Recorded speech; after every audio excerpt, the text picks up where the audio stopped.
अर्धा पावसाळा संपला तरीही पश्चिम विदर्भामध्ये पुरेसा पाऊस न झाल्यानं विदर्भात आता पावसाची तूट जाणवायला सुरुवात झाली आहे। अमरावतीच्या अपर वर्धा धरणामध्ये केवळ 50% पाणीसाठा आता शिल्लक आहे, त्यामुळे मोठ्या प्रमाणामध्ये चिंता व्यक्त केली जाते। मात्र धरणाचा एकही दरवाजा न उघडल्यामुळे पर्यटकांच्या पदरी आता निराशा पडतीये।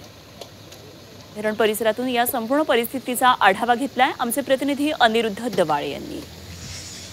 पश्चिम विदर्भातलं सर्वात मोठं धरण असलेल्या नळदमयंती सागर या धरणाच्या समोर मी सध्या उभा आहे। या धरणाला अप्पर वर्धा धरण म्हणून असं जे आहे ते ओळखले जाते।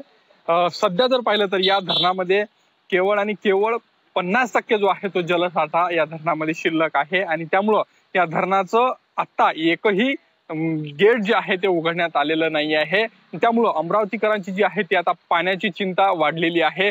गेल्या वर्षी याच दिवशी जर पाहिलं तर या धरणामध्ये जवळजवळ 75% जास्त जलसाठा जो आहे तो या धरणामध्ये होता।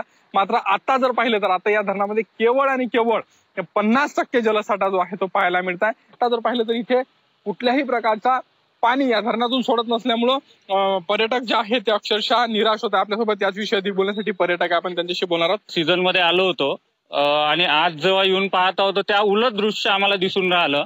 धरणाचं बघितलं तर धरण अर्ध्यापेक्षाही कमी भरलेलं आहे आणि 13 पैकी 13 दरवाजे टोटली बंद आहे आणि नदी बघतो तो पूर्ण उसाळ पडलेली आहे।